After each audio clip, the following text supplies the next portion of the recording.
So now that you've allowed your bread to proof in your Banneton or your bowl, it doesn't have to be a Banneton, I just got a kit and just came with it. You can cold proof it overnight, which is what I did. It makes the dough a little bit more easy to manage. It's not sticking to my fingers like it normally would be. I've preheated my Dutch oven in a 450 degree oven while the oven heats up. But if your oven's already warm and you're bumping it up, I would preheat it for about 15 to 20 minutes. And this is the really important process. If you're using a Dutch oven, you don't have to do this if you're doing an open bake method. But in the Dutch oven, this preheat allows the dough to rise a little bit in the Dutch oven, and it steams it inside. So it starts kind of pre-cooking it a little bit. So what we're gonna do is, I'm gonna get some parchment paper.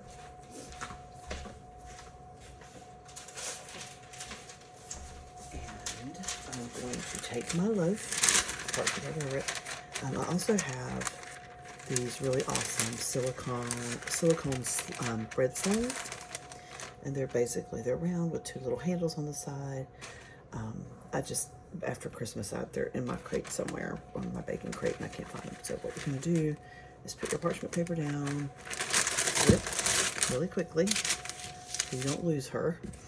And you're gonna carefully take your Banneton off. Perfect. And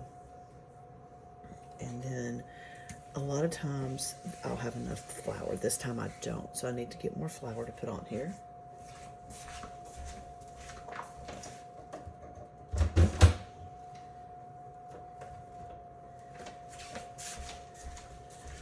The reason you get more flour is once you score your design, you want it to show up. And it won't show up as well without the flour. So some people just have like a little sprinkler tool, which you've seen me use before during the step. I don't need to do that. Excuse me. I just put a little flour on top and rub it in so that the coverage is consistent. Maybe some spots that need some more. There we go. I do have tools coming, so that once the tools are here, it's going to be a little less crazy, because right now I feel like I'm kind of upside down. So, and this is bread flour. You can use all-purpose, but I figure if you're using bread flour to make the dough, you may as well use bread flour to get ready for scoring. Now, you can use a very sharp knife. You can use a small little razor blade holder, or you can use one that's longer like this. I just happen to have this.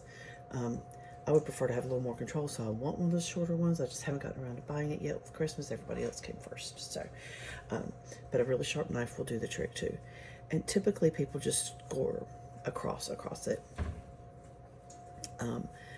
And that's what I'm going to do today. I'm just going to lightly score first, just to get the shape of the cross. Here, see, just a little light scoring. Boop. And then whatever design you want to make. So I'm going to just do some little hashes here. These always turn out lovely. They look like little leaves. I'm going to try not to drop a razor and cut myself. If you don't want to do the hashes, you can do something else. And I try to, if I'm not making it for someone specifically, I try to do them, I don't have to do them so symmetrically, but if you want to plan it out, what you would do would be take some cooking twine and you would press it across before you score it. And then what you want to do is your big score in the middle of your bread is used for venting your bread. If you don't score at least a little bit of it, it can rip the bread. And so then it won't bake evenly and it won't be as pretty. But this is really, it's functional, and it's not even, obviously, I've done much better, but I just wanted to show you guys kind of on the fly how you are scoring it. And then after you've scored it, you're going to put it in a preheated Dutch oven. So I'm going to grab that out of the oven really quick. My dogs are arguing behind me because apparently breakfast was not to their liking. I don't know what's going on with them.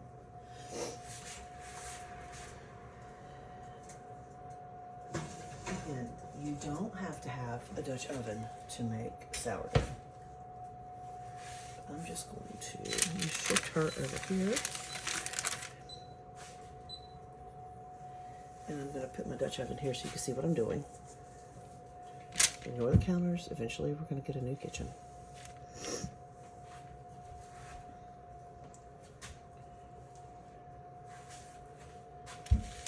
Right. Lid off. It's hot, don't forget. And then you're just going to carefully pick up your bread, sit her down in there. This is where the silicone slings come in a little bit more handy because you don't have to worry about this and trying to not burn yourself while you're pressing the parchment paper away from the bread.